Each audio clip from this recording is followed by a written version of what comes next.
Hopes हो कि यहाँ तक आपको कंपाउंड और मिक्सचर का डिफरेंस क्लियरली समझ में आया होगा।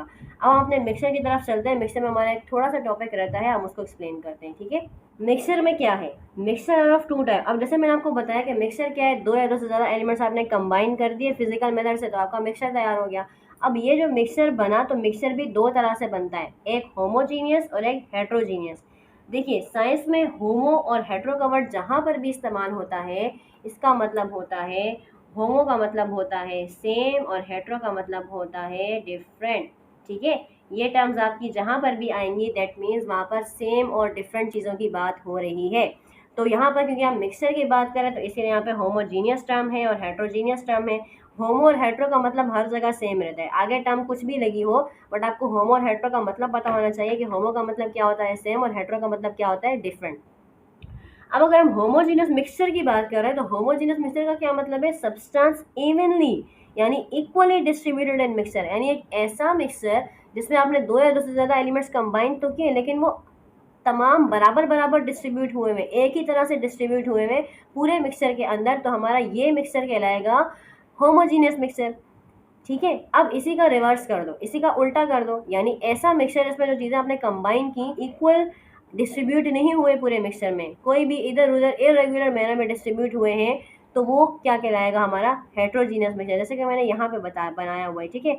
अब अगर पार्टिकल्स तरीके के साथ बराबर बराबर डिस्ट्रीब्यूट हुए हुए, सेम पार्टिकल्स बराबर बराबर डिस्ट्रीब्यूट, सारे जो एलिमेंट्स हमने मिक्स किए दो या दो से ज़्यादा, तो वो सारे बराबर बराबर यानी इक्वल मैनर में एक ही मेथड के साथ अगर पूरे बीकर में हमारे डिस्ट्रीब्यूट हुए हुए, तो ये हमारा कहलाएगा होमोजीनियस मिक्सचर। लेकिन अगर वही मिक्सचर हमने बनाया और उसमें दो या दो से ज़्यादा पार्टिकल्स या एलिमेंट्स डाले हैं, लेकिन अगर वो सेम या इक्वल मैनर में या इक्वल अरेंज नहीं हुए हुए, वो इधर उधर कोई भी इधर उधर अरेंज हुआ हुआ है, इस तरह से डिस्ट्रीब्यूट हुए हुए इधर उधर, तो ये क्या कहलाएगा हमारा हेट्रोजीनियस। हेट्रोजीनियस का मतलब ये होता है कि डिफरेंट, यानी यहाँ पे जो डिस्ट्रीब्यूशन है वो सेम नहीं है, जबकि यहाँ पे डिस्ट्रीब्यूशन सेम है।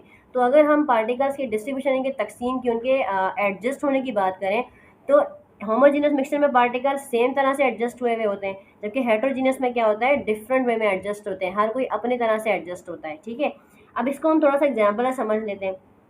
होमोजेनियस मिक्सचर में कौन सी एग्जांपल आती है, लाइक सॉल्ट वाटर। अब आपने पानी में नमक में पानी को मिक्स कर दिया, जब नमक में पानी को मिक्स करें तो नमक और पानी के मॉलिक्यूल सारे इक्वली डिस्ट्रीब्यूट हो जाते हैं, तो इसलिए वो होमोजीनियस मिक्सचर है। एयर, अब एयर की बात करें तो हमने बायो में ये चीज़ पढ़ी है कि एयर में क्या है, गैसेस मौजूद है हमारी, ये हमारी एटमॉस्फेरिक एयर है जो कि गैसेस से भरी हुई है। अब एयर में गैसेस वाटर वेपर सब क्या है, इक्वली डिस्ट्रीब्यूट हुए हैं, इक्वल यानी हर कोई बराबर बराबर डिस्ट्रीब्यूट हुआ है तरीके के साथ, तो ये बराबर बराबर डिस्ट्रीब्यूशन क्या है, ये है हमारी होमोजीनियस। Third, blood. अब जो हमारा ब्लड है, हमारे ब्लड के अंदर भी जो हर चीज़ है वो भी बराबर बराबर डिस्ट्रीब्यूट हुई हुई है, तो ये भी क्या है, होमोजीनियस मिक्सचर। अब हेट्रोजीनियस मिक्सचर की बात करें तो उसमें क्या है, जहाँ बराबर बराबर डिस्ट्रीब्यूशन नहीं है, जैसे चॉकलेट चिप कुकीज़ सब जानते हो, पिज़्ज़ा में भी क्या है, बराबर बराबर डिस्ट्रीब्यूशन नहीं होती। जो भी फूड इंग्रेडिएंट्स वगैरह डालते हैं वो इरेगुलर मैनर में डालते हैं, कहीं पर भी इक्वल डिस्ट्रीब्यूशन नहीं होती वहाँ पे फूड आइटम्स की या फूड इंग्रेडिएंट्स की। होप्स कि यहाँ तक आपको तमाम चीज़ें समझ में आई होंगी। लास्ट हमारे पास है वैलेंसी। देखिए वैलेंसी समझने के लिए हमें थोड़ा सा पीछे एटम के स्ट्रक्चर में जाना पड़ेगा। वैलेंसी किसे कहते हैं, देखिए पीछे मैंने आपको बताया हर एटम के अंदर इलेक्ट्रॉन न्यूट्रॉन प्रोटॉन होते हैं, ठीक है, और इलेक्ट्रॉन कहाँ होते हैं, बाहर चक्कर काट रहे होते हैं अपने आउटर मोस्ट शेल में, ऑर्बिट्स में। अब अगर हम एटम की बात करते हैं तो एटम के स्ट्रक्चर से लिंक्ड करता है ये नाम, जिसको वैलेंसी बोलते हैं। वैलेंसी क्या होती है, देखो the combining power of an element with other element. एक एलिमेंट की दूसरे एलिमेंट के साथ कंबाइन होने की जो पावर होती है ना, जुड़ने की जो पावर होती है ना, उसको वैलेंसी बोलते हैं।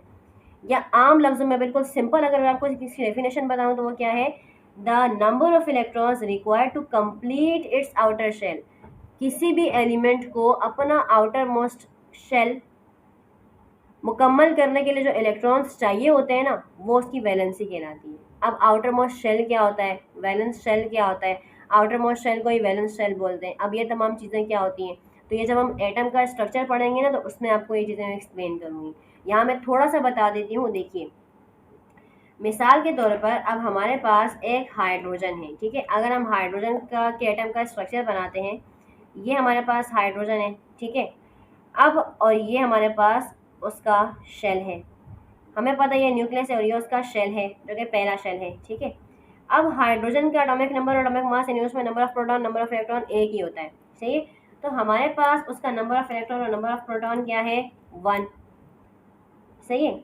जबकि इस वाले यानी जो पहला एटम के बाद जो पहला शेल होता है ना, यहाँ मैं आपको थोड़ा सा ये बता रही हूँ कि एटम के बाद जो शेल्स होते हैं, एटम के बाद जो शेल, मैंने पीछे भी बताया था कि एटम के बाद जो शेल होते हैं वो डिपेंड करते हैं एटम के एटॉमिक नंबर और मास नंबर के ऊपर।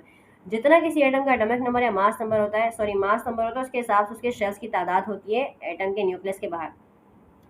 अब अगर हम हाइड्रोजन की बात करें तो हाइड्रोजन का एटॉमिक नंबर मास नंबर ही 1 है, तो उसके पास सिर्फ एक ही शेल होता है न्यूक्लियस के बाद।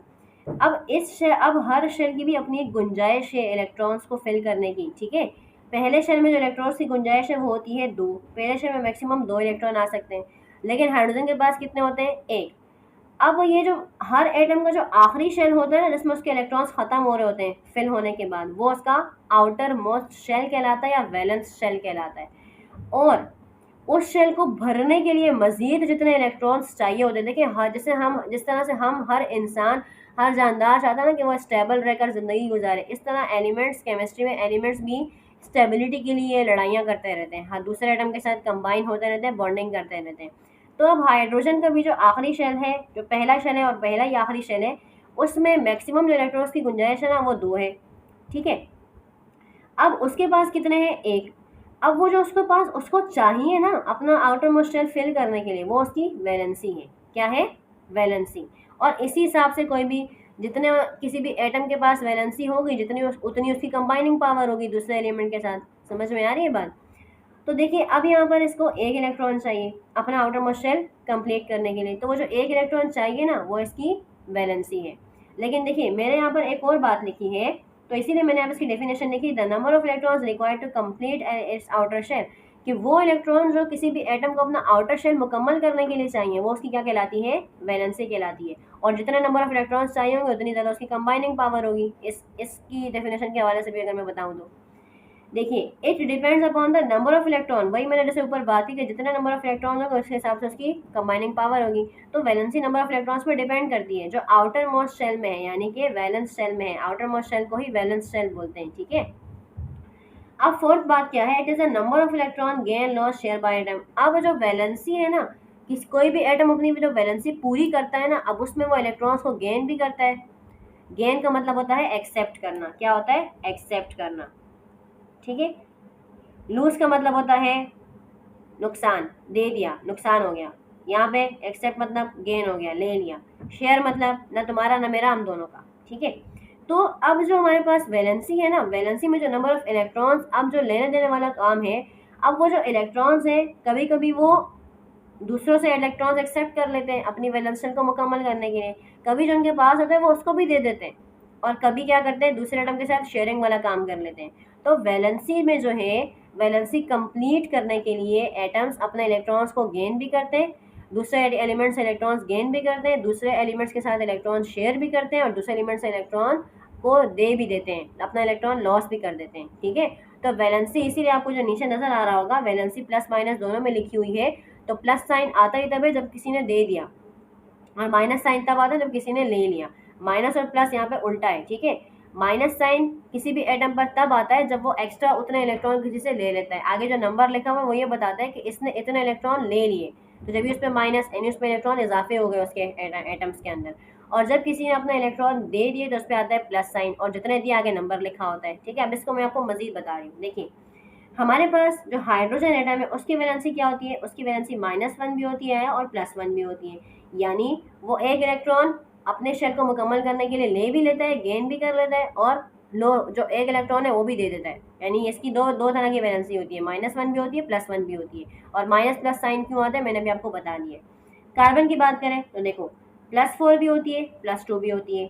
यानी अपना आउटर शेल मुकम्मल करने के लिए चारों के चारों इलेक्ट्रॉन्स क्या करता है, इसको 4 इलेक्ट्रॉन्स चाहिए होते हैं अपना आउटर शेल मुकम्मल करने के लिए, तो या तो ये चारों दे देता है या फिर 2 दे देता है। अगला O2 की वैलेंसी कितनी होती है, -2, यानी ये 2 इलेक्ट्रॉन्स गेन करता है अपना आउटर शेल कंप्लीट करने के लिए। नाइट्रोजन की कितनी होती है, -3 और +5, ठीक है।